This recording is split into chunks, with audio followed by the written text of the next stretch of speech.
ఈరోజు ఈనాడు వార్తల్లోకి వెళ్తే బాండ్లలో కోట్లు స్వాహా అంటూ ఒక వార్త ఇచ్చారు. వైకాపా పాలనలో పుర నగరపాలక సంస్థల్లో అడ్డగోలుగా టీడీఆర్ బాండ్లు జారీ, కొందరు మాజీ మంత్రులు, ఎంపీలు, ఎమ్మెల్యేతే ఇదే దందా. మరి వంతపాడి నగరపాలక సంస్థ కమిషనర్లు విచారణ చేయిస్తే మరిన్ని వెలుగులోకి.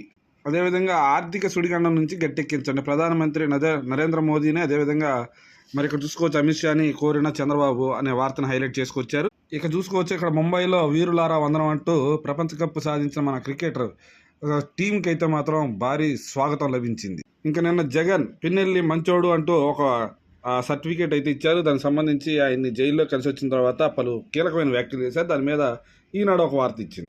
అదేవిధంగా ఏపీఎండిసిని వాడేసుకున్న ద్వివేది తల్లిదండ్రుల వైద్య ఖర్చులు 80 లక్షలు ఈ సంస్థ నుంచే అడ్డు చెప్పకుండా బిల్లులు ఆమోదించిన ఎండి వెంకటరెడ్డి. ఇది ఒక వార్త చూసుకోవచ్చు. బ్రహ్మపుత్రి అంటూ ఒక వార్త అయితే వచ్చింది. మరి ఇక్కడ